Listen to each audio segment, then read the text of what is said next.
好，跟住就睇C 同 D 啦。咁 C 咧就係710，D 就係435尺。咁亦都係啦，入門口有個鞋櫃位啦。佢呢啲係交樓標準啦。係啦，咁啊 Open Kitchen。係啦，咁D 單位就係望到對面政府宿舍啦。咁個廳就細少少嘅。咁就係2間房。呢個就雜物房，瞓唔到人嘅。呢個就係主人房，係啦。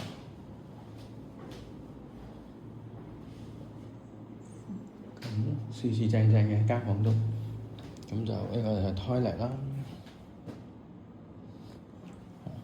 咁亦都係有浴室寶啊，同埋啲掛鈎啊，啲基本嘢佢係齊嘅，係啦。咁佢哋用用嘅啲膠都靚仔嘅，吹翻晒色嘅，係啊。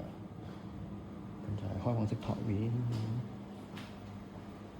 跟住我又過去 D 單位睇啦。咁呢兩個C 單位睇，咁呢兩個單位可以打通嘅。咁呢個一入門口就對住就係一個鞋櫃啦。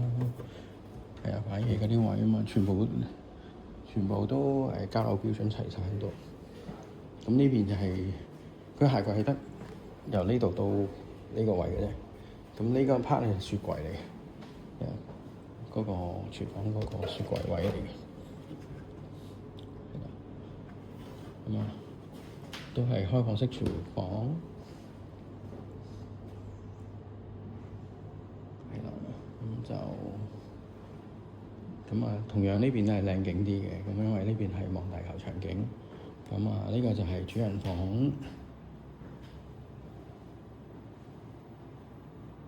係啦，呢度就衣帽間啦。係啦，呢個 toilet。咁呢個 toilet 都係黑廁，冇窗嘅。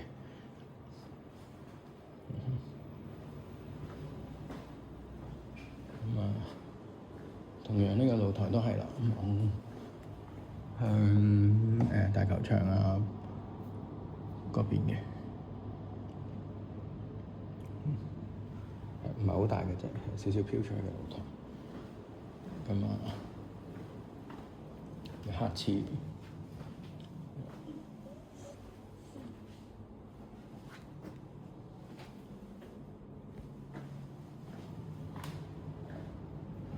呢個房就奇怪少少嘅，少少三角位，係啊，斜斜地嘅。